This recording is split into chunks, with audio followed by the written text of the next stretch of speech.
ओम श्री साईनाथाय नमः। अध्याय 47 प्रारंभ। श्री साईं की अनुमति से और आशीर्वाद लेकर अब हम अध्याय 47 का श्रवण करेंगे। श्री गणेशाय नमः। श्री सरस्वत्यै नमः। श्री गुरुभ्यो नमः। श्री कुलदेवताय नमः। श्री सीतारामचंद्राभ्यां नमः। श्री सद्गुरु साईनाथाय नमः। गत अध्याय में बाबा द्वारा बताई गई 2 बकरों के पूर्व जन्मों की वार्ता थी। इस अध्याय में कुछ और भी पूर्व जन्मों की स्मृतियों का वर्णन किया जाता है। प्रस्तुत कथा वीरभद्राप्पा और चेन्न बसाप्पा के संबंध में है। प्रस्तावना सुनिए। हे त्रिगुणातीत ज्ञानावतार श्री साई, तुम्हारी मूर्ति कितनी भव्य और सुंदर है। हे अंतर्यामी, तुम्हारे श्रीमुख की आभा धन्य है। उसका क्षण मात्र भी अवलोकन करने से पूर्व जन्मों के समस्त दुखों का नाश होकर सुख का द्वार खुल जाता है। परंतु हे मेरे प्यारे श्री साई, यदि तुम अपने स्वभाववश ही कुछ कृपा कटाक्ष करो तभी इसकी कुछ आशा हो सकती है। तुम्हारे दृष्टि मात्र से ही हमारे कर्म बंधन छिन्न भिन्न हो जाते हैं और हमें आनंद की प्राप्ति हो जाती है। गंगा में स्नान करने से समस्त पाप नष्ट हो जाते हैं, परंतु गंगा माई भी संतों के आगमन की सदैव उत्सुकता पूर्वक राह देखा करती है कि वे कब पधारें और मुझे अपने चरण रस से पावन करें। श्री साई तो संत चूड़ामणि हैं। अब उनके द्वारा ही हृदय पवित्र बनाने वाली ये कथा सुनिए। सर्प और मेंढक। श्री साई बाबा ने कहा, एक दिन प्रातःकाल 8 बजे जलपान करने के पश्चात मैं घूमने निकला। चलते चलते मैं एक छोटी सी नदी के किनारे पहुंचा। मैं अधिक थक चुका था, इस कारण वहां बैठकर कुछ विश्राम करने लगा। कुछ देर पश्चात ही मैंने हाथ पैर धोए और स्नान किया।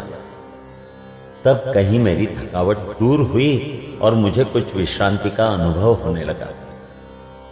उस स्थान से एक पगडंडी और बैलगाड़ी के जाने का मार्ग था, जिसके दोनों ओर सघन वृक्ष थे। मलय बयार मंद मंद बह रही थी।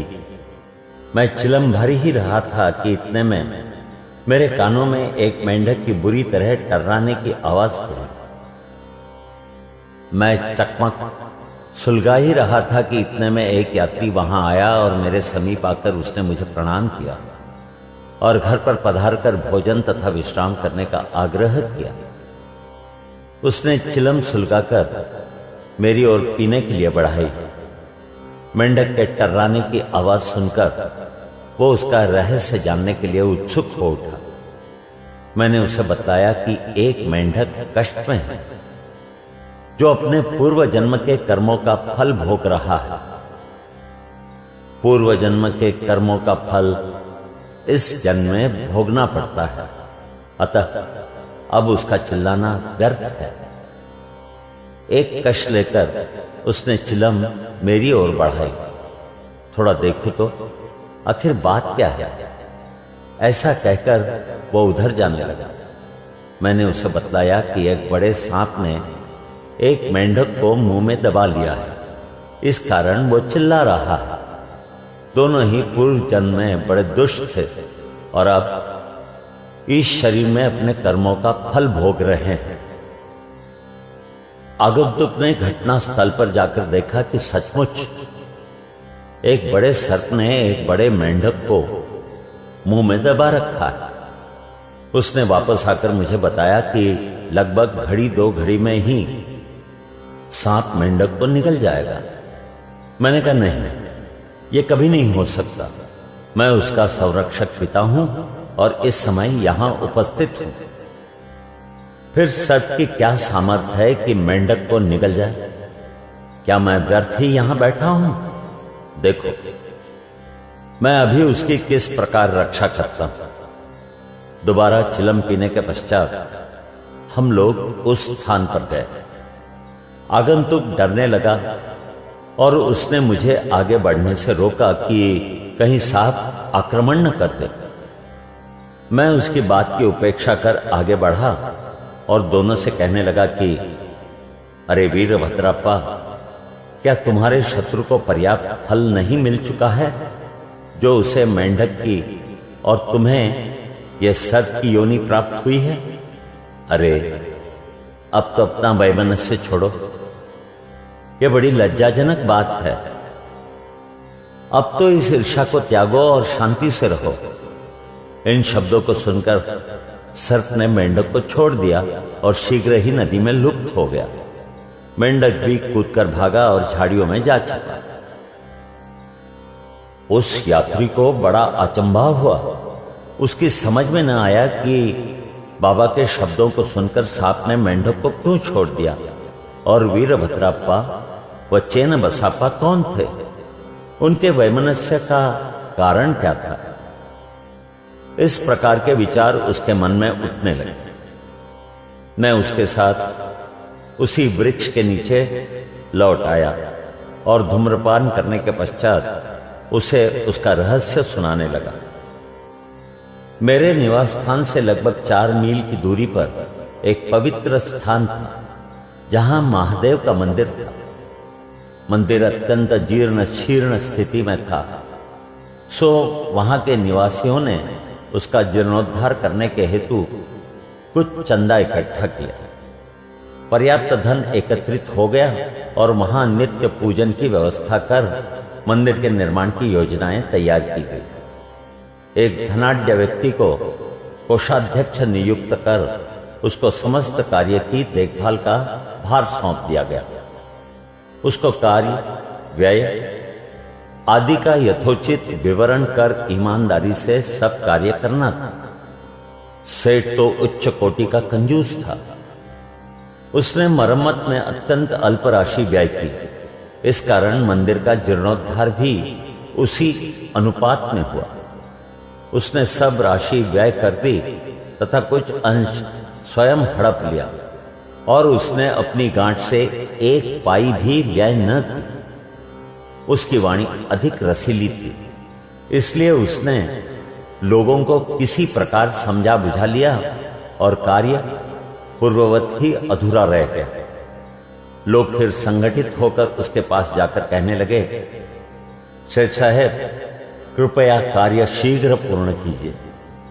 आपके प्रयत्न के अभाव में यह कार्य पूर्ण होना कदापि संभव नहीं। अतः आप पुनः योजना बनाइए, हम और भी चंदा आपको वसूल करके देंगे। लोगों ने पुनः चंदा एकत्रित कर सेठ को दे दिया। उसने रुपए तो ले लिए, परंतु पूर्ववत ही शांत बैठा रहा। कुछ दिनों के पश्चात उसकी स्त्री को भगवान शंकर ने स्वप्न दिया कि उठो और मंदिर पर कलश चढ़ाओ। जो कुछ भी तुम इस कार्य में व्यय करोगी, मैं उसका 100 गुना अधिक तुम्हें दूंगा। उसने यह स्वप्न अपने पति को सुना दिया। सेठ भयभीत होकर सोचने लगा कि यह कार्य तो ज्यादा रुपए खर्च कराने वाला है, इसलिए उसने ये बात हंसकर टाल दी कि यह तो एक निरा स्वप्न ही है और उस पर भी कहीं विश्वास किया जा सकता है। यदि ऐसा होता तो महादेव मेरे समक्ष ही प्रकट होकर यह बात मुझसे न कह देते। मैं क्या तुमसे अधिक दूर था? यह स्वप्न शुभदायक नहीं, यह तो पति पत्नी के संबंध बिगाड़ने वाला है। इसलिए तुम बिल्कुल शांत रहो। भगवान को ऐसे द्रव्य की आवश्यकता ही कहां, जो दानियों के इच्छा के विरुद्ध एकत्र किया गया हो। वे तो सदैव प्रेम के भूखे हैं तथा प्रेम और भक्ति पूर्वक दिए गए एक तुच्छ तांबे का सिक्का भी सहर्ष स्वीकार कर लेते हैं। महादेव ने पुनः सेठानी के स्वप्न में कह दिया कि तुम अपने पति की व्यर्थ बातों और उनके पास संचित धन की ओर ध्यान न दो और उनसे मंदिर बनवाने के लिए आग्रह मत करो। मैं तो तुम्हारे प्रेम और भक्ति का ही भूखा हूं। जो कुछ भी तुम व्यय करने की इच्छा करती हो सो अपने पास से करो। उसने अपने पति से विचार विनिमय करके अपने पिता से प्राप्त आभूषणों को विक्रय करने का निश्चय किया। तब कृपण सेठ अशांत हो उठा। इस बार उसने भगवान को भी धोखा देने की ठानी। उसने कौड़ी मोल केवल 1000 रुपयों में ही अपनी पत्नी के समस्त आभूषण स्वयं खरीद डाले और एक बंजर भूमि का भाग मंदिर के निमित्त लगा दिया, जिसे उसकी पत्नी ने भी चुपचाप स्वीकार कर लिया। सेठ ने जो भूमि दी वो उसकी स्वयं की न थी, वरन एक निर्धन स्त्री दुबकी की थी, जो इसके यहां 200 रुपयों में गिरवी रखी हुई थी। दीर्घ काल तक वो ऋण चुकाकर उसे वापस न ले सकी, इसलिए उस धूर्त कृपण ने अपनी स्त्री, दुबकी और भगवान को धोखा दे दिया। भूमि पथरीली होने के कारण उसमें उत्तम ऋतु में भी कोई पैदावार न होती थी। इस प्रकार लेन देन समाप्त हुआ। भूमि उस मंदिर के पुजारी को दे दी गई, जो उसे पाकर बहुत प्रसन्न हुआ। कुछ समय के पश्चात एक विचित्र घटना हुई। एक दिन बहुत जोरों से झंझावात आया और अतिवृष्टि हुई। उस कृपण के घर पर बिजली गिरी और फलस्वरूप पति पत्नी दोनों की मृत्यु हो गई। दुबकी ने भी अंतिम श्वास छोड़ दी। अगले जन्म में वो कृपण मथुरा के एक ब्राह्मण कुल में उत्पन्न हुआ और उसका नाम वीरभद्रप्पा रखा गया। उसकी धर्मपत्नी उस मंदिर के पुजारी के घर कन्या होकर उत्पन्न हुई और उसका नाम गौरी रखा गया। दुबकी पुरुष बनकर मंदिर के गुरव वंश में पैदा हुई और उसका नाम चेन बसप्पा रखा गया। पुजारी मेरा मित्र था और बहुधा मेरे पास आता जाता, वार्तालाप करता और मेरे साथ चिलम पिया करता था। उसकी पुत्री गौरी भी मेरी भक्त थी। वो दिनों दिन सयानी होती जा रही थी, जिससे उसका पिता भी उसके हाथ पीले करने की चिंता में रहता था।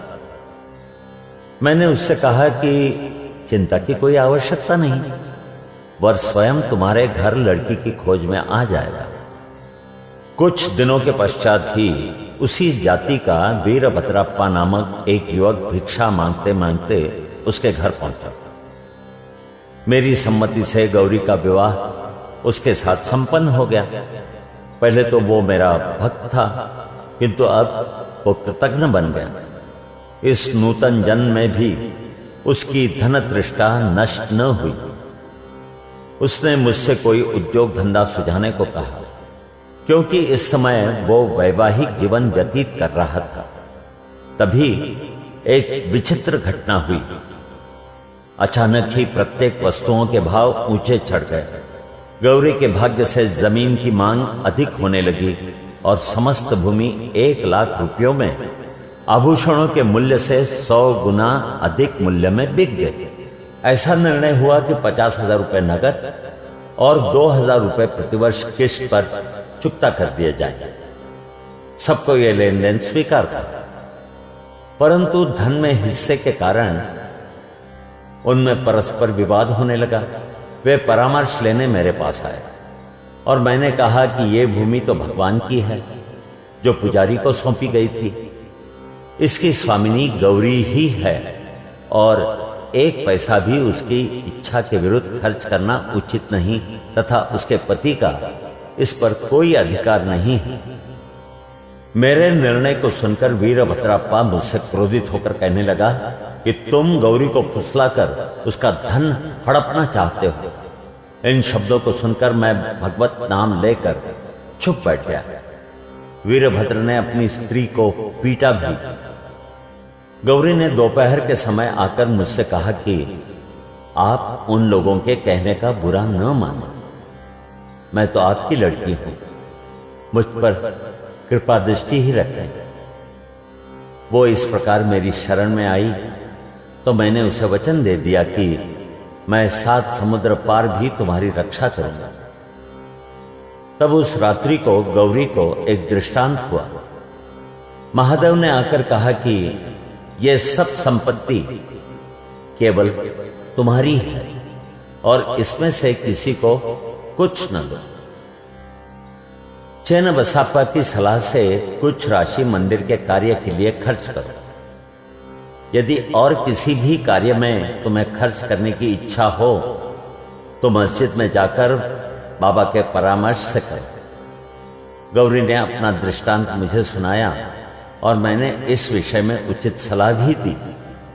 मैंने उससे कहा कि मूलधन तो तुम स्वयं ले लो और ब्याज की आधी रकम चेन्नबसप्पा को दे दो। वीरभद्र का इसमें कोई संबंध नहीं है। जब मैं ये बात कर ही रहा था, वीरभद्र और चेन्नबसप्पा दोनों ही वहां झगड़ते हुए आए।